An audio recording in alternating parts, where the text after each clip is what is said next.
Sadness. Becky, forgive me.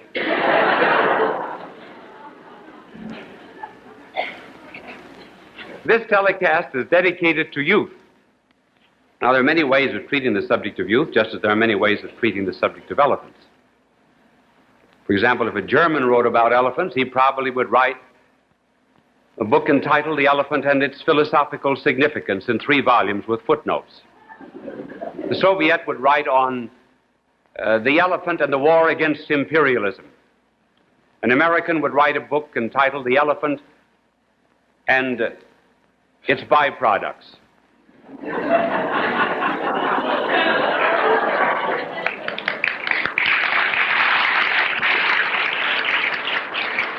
And the French would write a paper-covered booklet entitled The Elephant and His Loves. So we have to choose one particular way of talking about youth, and here we begin with the lighter side. But it will develop into something much more important and serious, and this has to do with 2 different characteristics of youth. Certainly, one of the characteristics of youth is vitality, and the other is the emergence of personality. First of all, vitality. That manifests itself in physical enthusiasm, even intellectual enthusiasm. Did you ever notice how much emotion, for example, youth puts into arguments? Sometimes it's to make up for a want of logic and a want of knowledge, but that difficulty does not belong just to youth alone. I know of someone in my profession, really and truly. His sermon was found on the pulpit Monday morning by the janitor, and he had written on the side of a typewritten sermon, "Argument weak, shout like the deuce."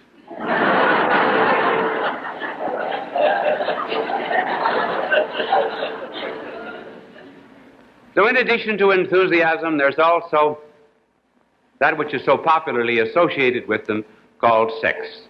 This particular time, the girl no longer is interested in playing games. She now curls up with a romance.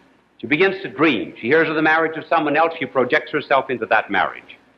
And the boy begins to be conscious, too, of his maleness and the sense of his own incompleteness.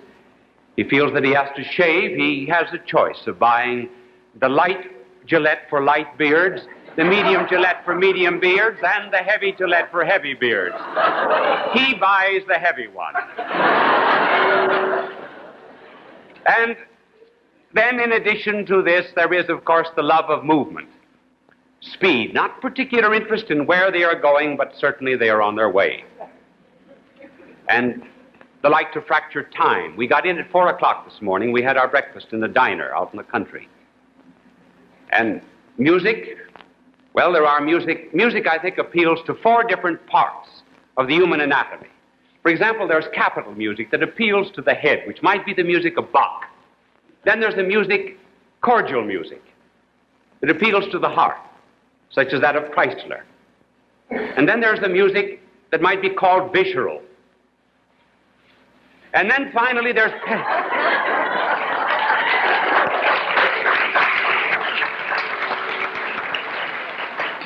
pedal music, moves the feet. Well, youth is principally interested in the pedal and visceral music, only later on it gets up to the heart and to the head. Well, in addition to these expressions of vitality, there is also the emergence of personality. The youth now begins to feel that he's no longer part of a herd and part of a family. Incidentally, youth very often at this age shows his worst side at home and his best side away from home. His worst side at home because he has to fight for the emergence of his personality in order to convince his parents that he's no longer a baby. Begins to call the father the old man. The mother, she says she no longer can understand her daughter.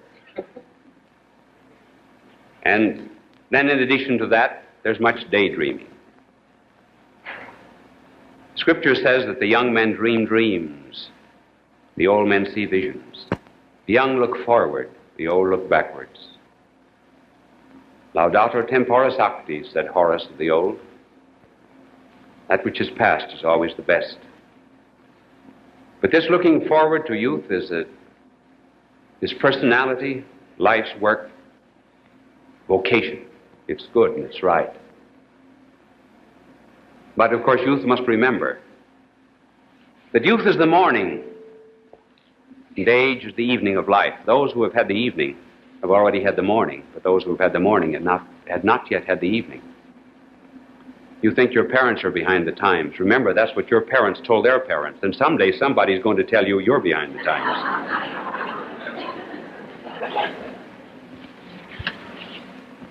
Now, these are two different aspects of youth, but it is possible now to regulate youth in different ways. For example, one can regulate youth and life on the basis of what might be called the pleasure principle,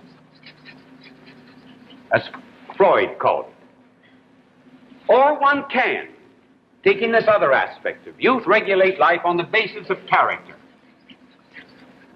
Those who develop their lives solely on the basis of pleasure say, the only reason we're here is to have a good time.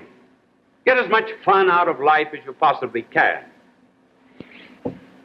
Those who start with this principle are concerned with values, with goals, with destinies, and why we're living. This is the answer to the question, what then? The young man is told, he's asked, what are you going to be? I'm going to be a doctor. What then?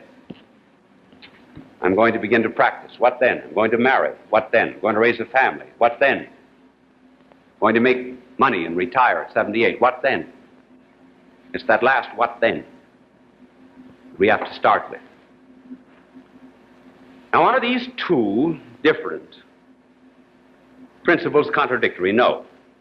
But suppose, however, one starts with the pleasure principle.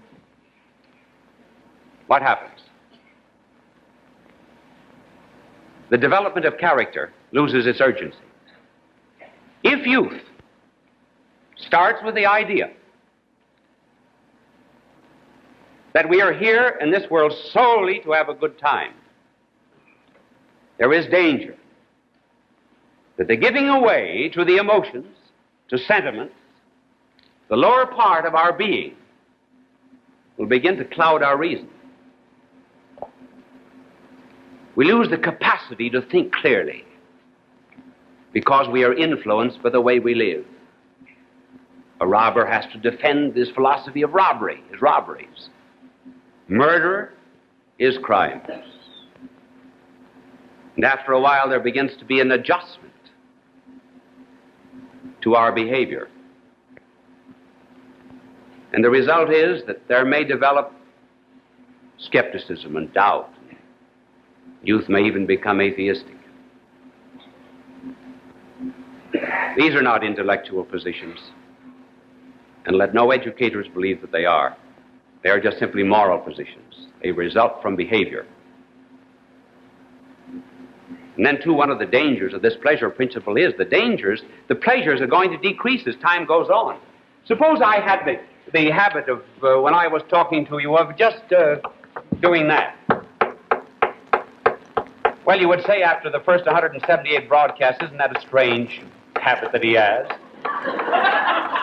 And then if I were to impress you with the next 178 telecasts, I would have to do something like this. And then when we got into 400, I would have to do like this. So we lose the capacity for enjoyment as time goes on. And then we begin to suffer ennui and boredom and feel that life is not worth living.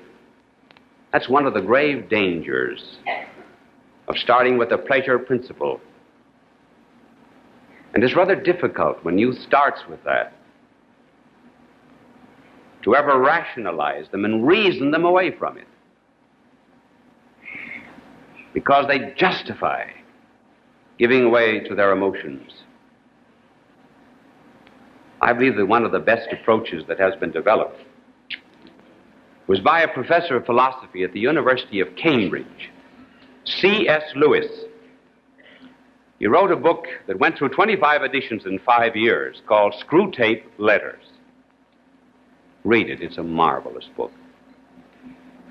It's a series of correspondence or letters that were exchanged between an old uncle devil in hell, whose name is Screwtape, Screwtape, and his younger nephew devil on earth, whose name is Wormwood.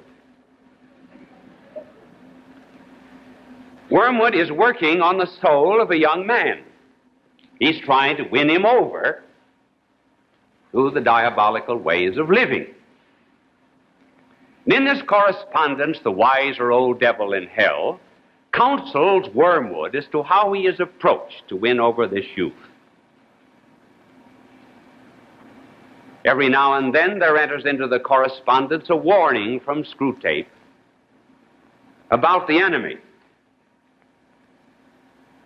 and to beware of the tactics of the enemy. The enemy, of course, is God. As a result, in this work, you get a great deal of spiritual advice upside down, because it's always the devil that's telling you what to do, and you're surprised when you read the book as how often you follow the devil's advice. For example, at the very beginning of the book, Screwtape gets after Wormwood.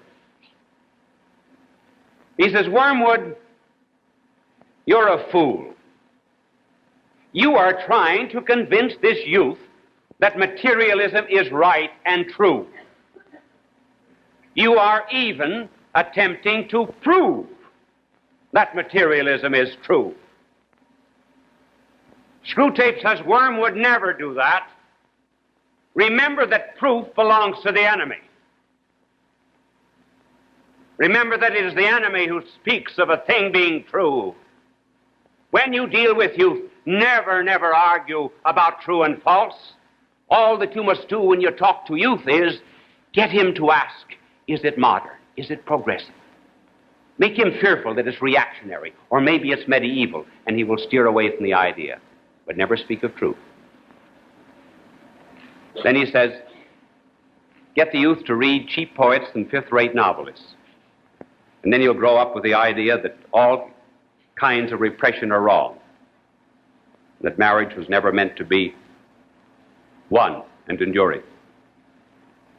And finally, Wormwood's not doing too well with the young man. And eventually he gets on the subject of sex. And old Screwtape said, "Wormwood," he said, "we change styles of sex. Centuries go on." He said a few centuries ago, he said, "we created the mode, the particular type of woman that was desirable was the statuesque, aristocratic type. Now," Screwtape says, "we've left the age of waltz. We are now in the age of jazz. And the woman now whom we idolize is the woman who very closely resembles a boy in looks. She's very thin. One of the great advantages of this is we make her fearful of growing old. And then she's also the type that cannot bear children. That helps us very much."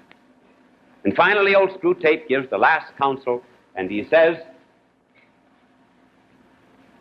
"Cultivate noise."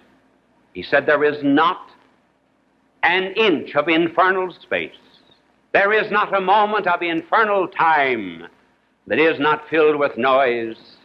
We have to have noise in order to drown out all of our dismal worries and anxieties and fears."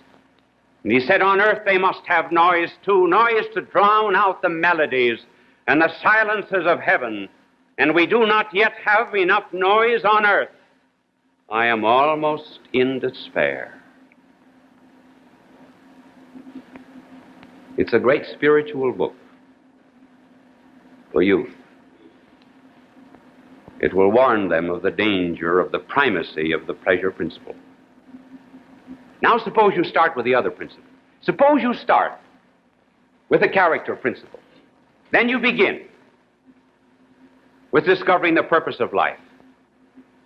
There has never been a system of education, and there will never be a system of education equal to that, which takes a child 4 or 5 or 6 years of age and turns him into an Aristotle or a Plato and makes him answer at the very beginning of life the question, why were you made? And there are millions of children in this world who are answering that question with, I was made to be happy. And the way to be happy is to know truth and to love goodness and to seek a life that is enduring and eternal. In other words, I am made for God in the fullness of His revelation and all that is. When a youth starts with that plan of life, then everything else fits into place. The biological, the economic, the social, and pleasure. Then the youth begins to understand these instincts. Certainly a youth has great passions and emotions, and they are right, and they are good.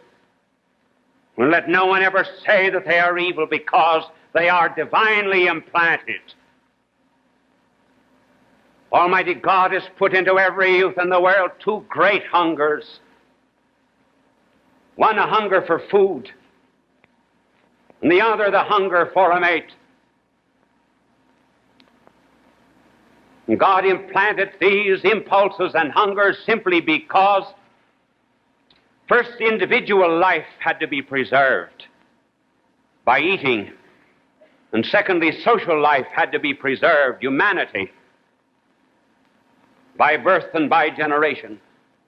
And Almighty God, in order to ensure the preservation of individual life and the preservation of social life, associated great and intense pleasures with both of these impulses, in order to be sure that the ends of man would be achieved. Let no one therefore ever tell you, and we say these instincts are wrong. They are not wrong. They are not wrong any more than the instinct for play is wrong, or the instinct for pleasure, or the instinct for happiness. What is wrong is to say, well, we have these impulses, and we must follow our nature, must we not? Yes, we must follow our nature. But our nature is not the nature of a pig.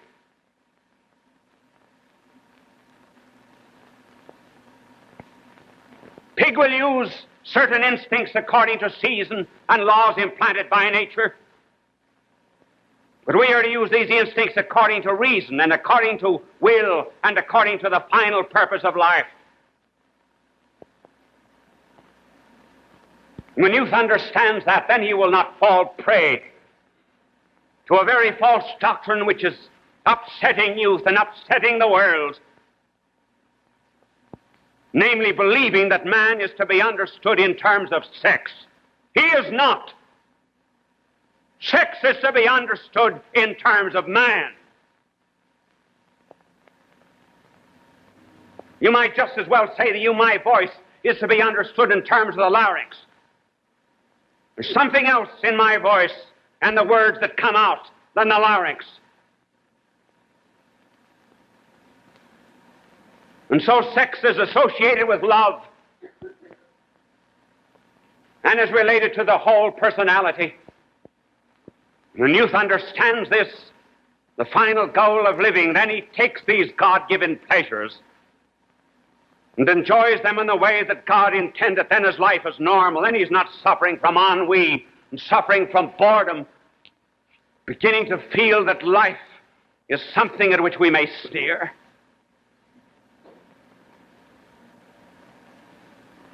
If youth today is protesting against the older generation, it's not because the youth is wrong, it's because the older generation has not given him that culture and those principles which youth needs and which youth believes that it should have.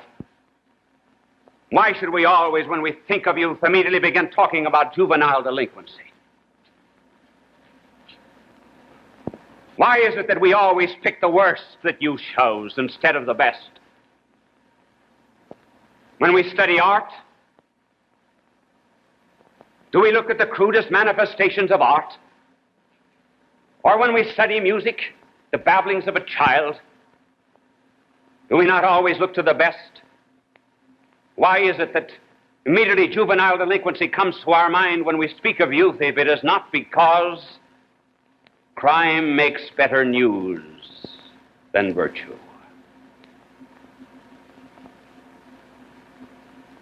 And why does crime make better news than virtue? Because a civilization that has a sense of guilt, even though it be unconscious, likes to read about how wicked other people are. It makes them feel more innocent. Why not look to the best that is in youth? What is the best? I will tell you what's the best in youth. And this is the reason of hope for youth. Every year, there are tens of thousands and hundreds of thousands of youths who give themselves completely and totally to God. I wonder if there's anything more beautiful in all this world than a young girl full of charm, full of loveliness, in the very bloom and blossom, springtime of life, taking all of this and consecrating it to the origin and source of all beauty, God Himself. Should we despair of youth when we know that there are tens of thousands of young men full of enthusiasm, full of life, full of passion, full of wild furies that take all of these things and tame them and discipline them and then bring them to the very source of life and love, which is God Himself in one great passionless passion and wild tranquility? Why, that's the source of goodness that there is in this world. There are indeed many in this world who give their old bones to God. Of course, God takes their old bones, but it's much more beautiful to think of the young giving their life to God. And after all, they are the ones that are always young, because how do we know when anyone is young? By closeness to the source of life. But there's another source of life than parents, namely God. And therefore, the closer we get to God, the younger we become. The more we live in union with Him, the more fresh we become, until we reach our birthday, which is the day that we are united with love. No wonder our Lord said that no old people enter the kingdom of heaven unless you become as children.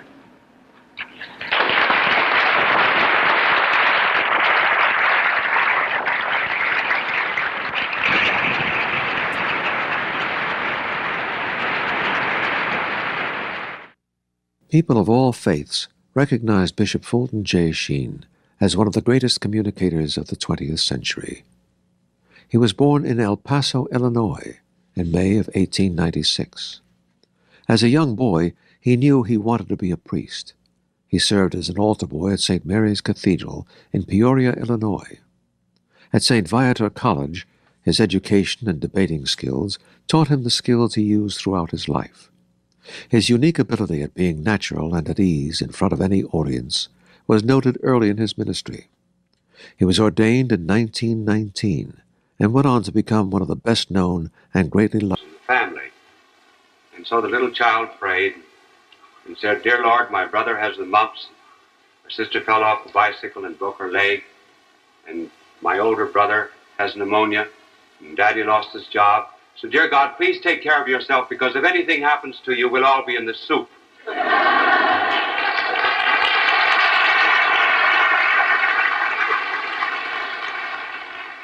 We have received so many letters from people who have had greater sufferings than this little girl. We decided tonight to talk on the subject of suffering. First, on some of the paradoxes of suffering. Secondly, on two ways of meeting pain or suffering. And finally, how to accept it. First of all, the paradoxes. Have you noticed that in our contemporary civilization, there happens to be a coincidence?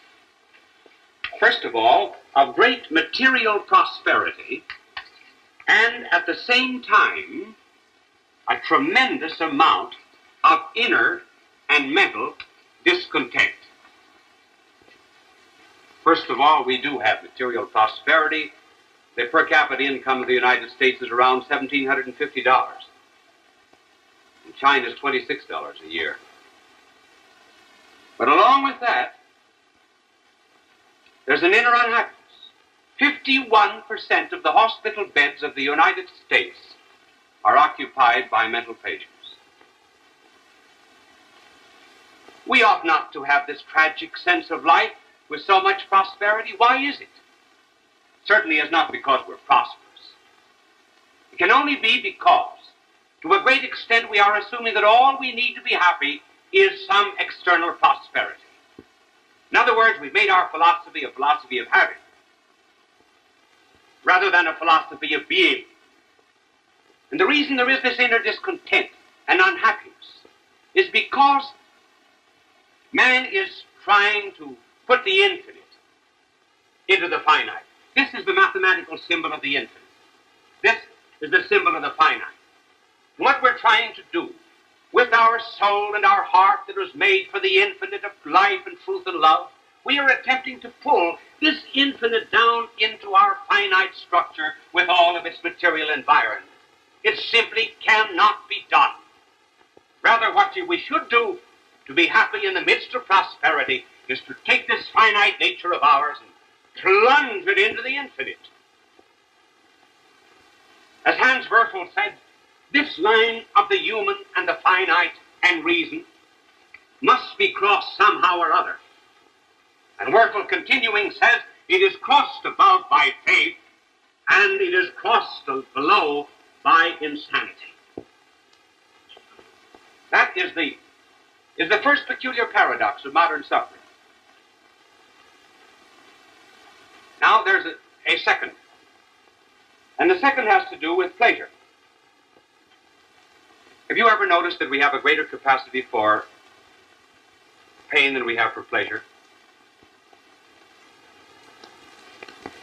For example, our pleasures are not always very enduring.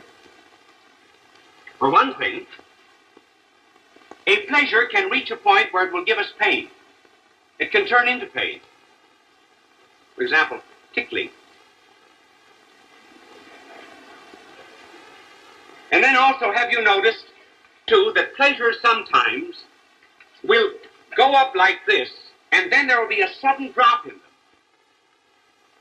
And finally, in order to get identically the same reaction, one must very much increase the stimulus. So we're not getting here, out of this life, all of the pleasure and happiness that we possibly can. But pain,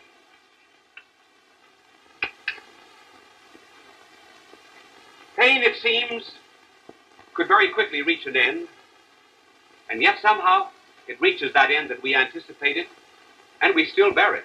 We go to a dentist, and we feel that if he drills 5 minutes more and goes 6 feet deeper, I just can't stand it. We stand it all right. And then he continues to bore, and we know he's going to hit oil. We stand it.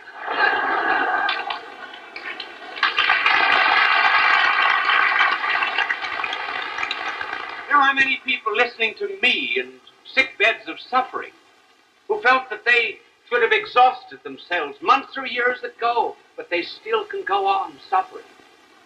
Now, why is this? Why do we have a greater capacity for pain than for pleasure? I think because it was intended by God that all pain here should end. That's why we seem to exhaust it. Because there will come another world when tears will be wiped away. The sorrows of this life are not worthy to be compared with the joys that are to come.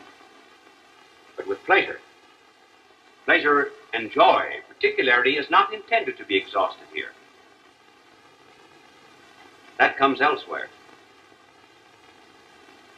That happiness is being saved for heaven.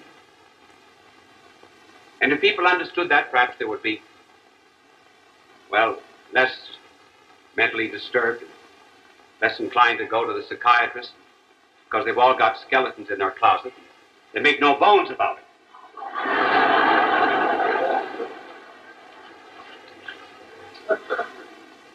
That brings us to the double reaction to pain.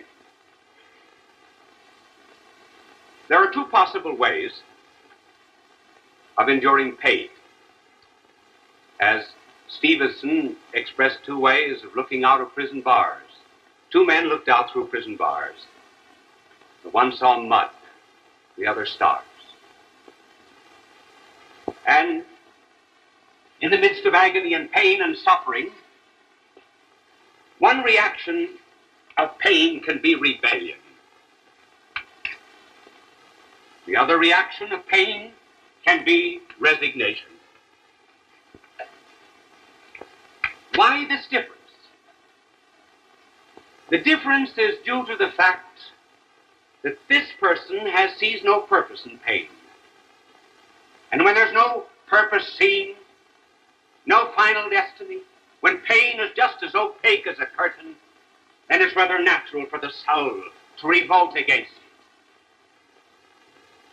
When one can see a purpose in it, see it as a means, see it transparent, and as opening onto something else, then there can be resignation. These two attitudes toward pain were perfectly exemplified on a day when two thieves and revolutionists were put to death. They were crucified on either side of our divine Lord. Both of these revolutionists suffered exactly the same torture. They had identically the same background. When they each felt the impress of the nail in their hands, when the crucifixion began, they blasphemed. And then when finally they had mounted their crosses, they heard the one on the central cross speak. It was a peculiar word he spoke. Generally, when men die, they either protest their innocence, or if they have any spark of justice in their souls, they ask for forgiveness. But here, for the first time in the history of the world, the Son of God on the central cross was saying, Father, forgive them. They know not what they do.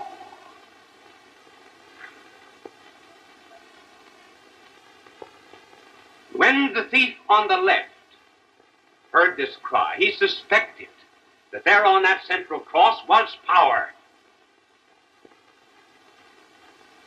And so he asked the one on the central cross if he had power to take him down. That to him was the sign of omnipotence, to stop that pain and that suffering. Why should he be there? Why did he ask to be taken down? Not to be made better, but simply to go on with the dirty business of thieving.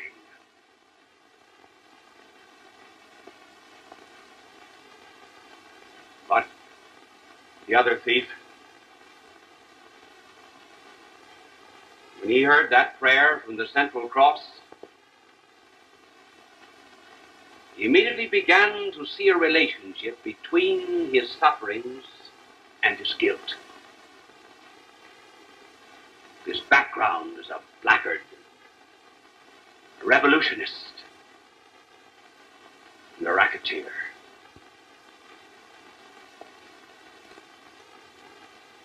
And some sparks from the central cross ignited some inflammable material in his soul. And in the belfry of his conscience, the bell began to toll. And he spoke to his brother thief,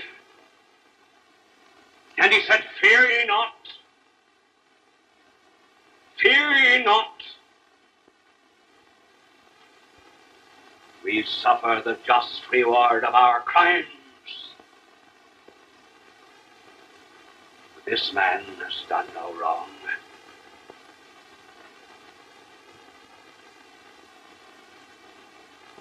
Then he uttered a prayer. And turning to the divine Savior on the central cross, he said, "Remember me. Remember me when thou shalt come into thy kingdom." Kingdom? This one who apparently was a fellow criminal, this thief looked at a crown of thorns and saw there a royal diadem. The nail was to him a scepter of power and authority. His crucifixion was his installation, his blood was his royal purple. And he asked only to be remembered. And there came back this day thou shalt be with me in paradise.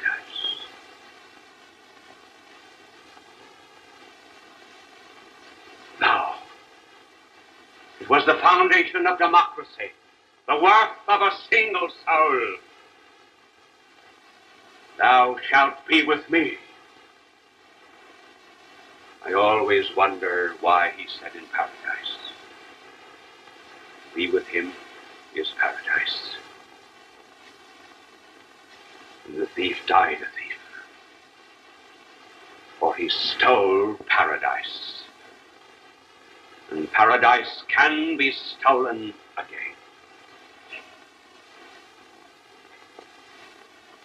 And from these two reactions, we see the one that is to be chosen. The two ways in which pain can be used. Pain can be used, first of all, in expiation. That is to say, for our own failings and sins. Secondly, in reparation for the failings and the sins of others. First of all, expiation. I can remember when I was a boy, about 8 or 9 years of age, my brother and I were playing a ball in the backyard, and we threw a ball accidentally through the neighbor's window. And Mother heard it, and she called us in. And she sent us to our piggy bank. And she made us take the money out and go over to the man next door and give him the money for the broken window. And also ask him to forgive us. Now, why shouldn't we just ask to be forgiven? Because we broke a window. People think that when they do anything wrong, all they have to do is be forgiven. Oh no, we disturb an equilibrium, an order. That order often has to be redressed. For example, if I stole your watch, if I stole the watch of one of these operators here, if I could get close enough to this cameraman and steal his watch here, and then I would say to him, I'm awfully sorry, I stole your watch, will you forgive me? He says, yes, I forgive you. But he says, give me back my watch. Well, so it is if we have sins, and who in the name of God hasn't? Well, we can ask the good Lord to take the pains, come to us in expiation, and redress, and atonement for all the wrong that we have done. We put down our foot, for example, 3 times in illegitimate, sinful pleasure, and to get back there to do right again, we've got to put our foot down in pain and be like little doggies with our tail in back of us. And then when we reach this point, then only can we begin to do good. That's one way pain can be used. And the second way in which it can be used is in reparation. And here we offer it up for others, not just for ourselves. How often, for example, in the physical order, doctors will graft skin, if we burn our face from our back to our face to restore our pristine elegance. If a person is suffering from anemia, doctors will transfuse blood from an anemic member of society to the healthy member of society to the anemic person in order to cure the person of that condition. Now, if it's possible to transfuse blood, don't you think it's possible to transfuse prayer? If it's possible to graft skin, is it not possible also to graft some reparation, some sacrifices? We live in a world in which we do not grow the sheep, for example, though we wear woolen clothes. Others help us. So it's possible to take our sorrows, our disappointments, and the jealousies and the hatreds of others and turn them all back again as the thief at the right did, in order that someone else might be saved.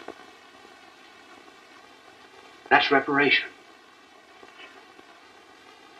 Why should we offer up our sufferings in expiation or reparation? Simply because we love. Love will not kill pain, but love will diminish it. A mother sits up with her sick child all night long. For her, it's not agony, it's love. There are not any lovers in the world, I mean real, true lovers, who would not willingly take on the pains and the agony of others, if they possibly could. Love in the face of sorrow does not seek isolation. It wants to take on that pain as its own. And why should not love in the face of sin and evil want to do the same thing? The great tragedy of our world is that most people have no one to love.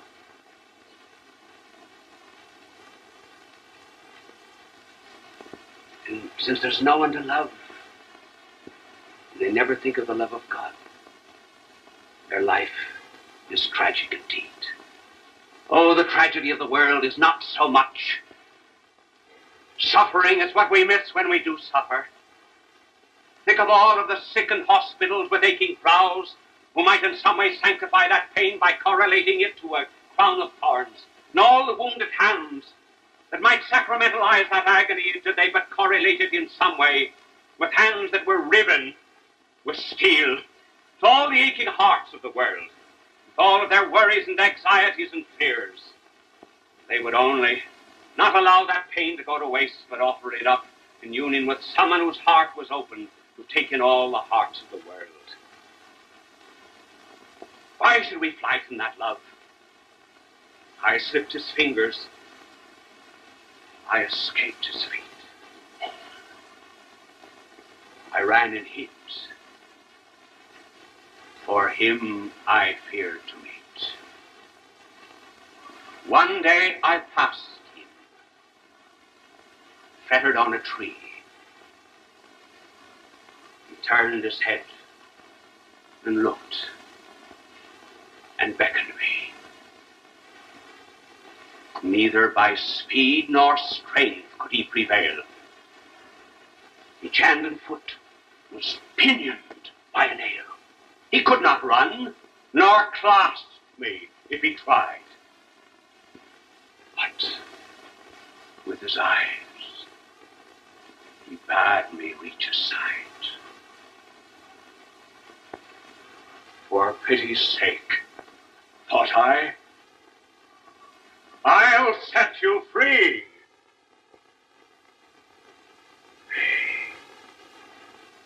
Take this cross, said he, and follow me. This yoke is easy, this burden light, not hard nor grievous, if you wear it tight. And so did I follow him who could not move. And uncaught captive in the hands of love.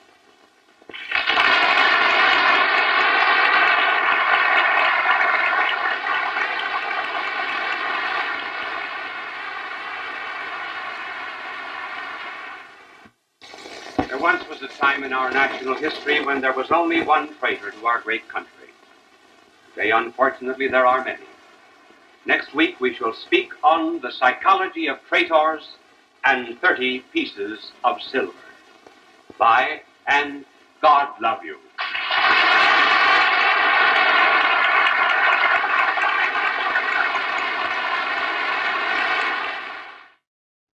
People of all faiths recognize Bishop Fulton.j.sheen as one of the greatest communicators of the 20th century. He was born